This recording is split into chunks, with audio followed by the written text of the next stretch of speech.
Hello दोस्तों, कैसे हो आप सब? Welcome back to our channel. तो एपिसोड की शुरुआत एक हाई वोल्टेज कॉन्फ्रंटेशन से होती है।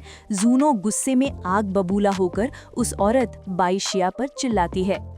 जूनो के डैड जूमिंगली उससे रोकते हैं, लेकिन जूनो का गुस्सा शांत होने का नाम ही नहीं ले रहा। वो अपने डैड से सवाल करती है कि क्या वो उसकी मॉम के लायक हैं? और तभी एक और बड़ा धमाका होता है।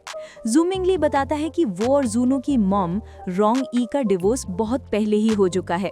जूनो को इस पर विश्वास नहीं होता। उसका दिल टूट जाता है और अब उसे लगता है जैसे उसके पैरों तले जमीन खिसक गई हो।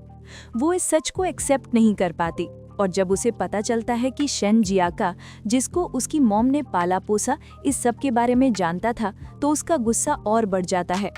जूनो शेन जियाका को एक धोखेबाज कहती है जो अपने फायदे के लिए कुछ भी कर सकता है। उसे लगता है कि जियाका उसे बदला ले रहा है बचपन में हुई किसी बात का। बचपन में उसने सबके सामने जियाका को अडॉप्टेड सन कहकर नीचा दिखाया था और फिर जियाका अपना सच कबूल करता है।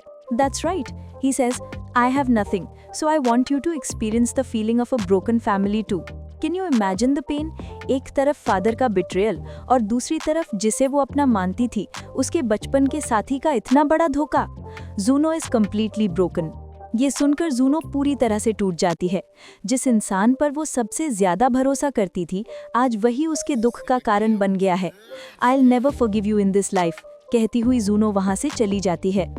लेकिन कहानी में एक और ट्विस्ट है। हमें पता चलता है कि ये सब शेन जियाका और बाइशिया का प्लान था। बाइशिया को चाहिए पैसा और एक न्यू विला, और शेन जियाका युआनफे कंपनी को हासिल करना चाहता है। ऐसा लगता है कि इस खेल में हर कोई एक मोहरा है। इस तूफान के बीच जूनो अपनी मॉम के पास जाती है, जो उसकी आखिरी उम्मीद है। वहां जाकर उसे पता चलता है कि उसकी माँ को सब कुछ पता था। उसकी माँ आखिरकार सालों से अपने दिल में दबा हुआ सच बताती है। उसने सिर्फ जूनो को एक कंप्लीट फैमिली देने के लिए इतने साल सब कुछ बर्दाश्त किया। जूनो को बताती है कि कैसे उसके डैड ने सालों से उन्हें धोखा दिया और उनकी कंपनी युआनफे के एसेट्स अपने नाम ट्रांसफर कर लिए। ये सुनकर जूनो का खून खौल उठता है, लेकिन उसकी माँ उससे एक और जरूरी बात बताती है। उसकी नानी ने एक विल छोड़ी थी, जिसके मुताबिक शादी के बाद युआनफे के शेयर्स जूनो के नाम हो जाएंगे। अब जूनो के पास एक मकसद है। वो अपनी माँ को इंसाफ दिलाने और अपने हक के लिए लड़ने का फैसला करती है। वो युआनफे जाकर वो सब कुछ हासिल करना चाहती है जो उनका है। जूनो अपने डैड से कन्फ्रंट करने जाती है। एक जोरदार बहस होती है।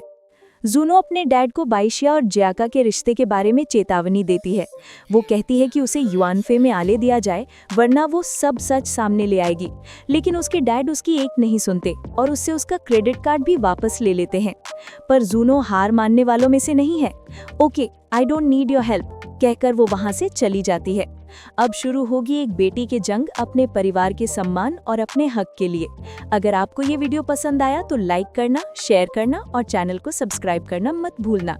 मिलते हैं अगले एपिसोड में। तब तक के लिए टेक केयर।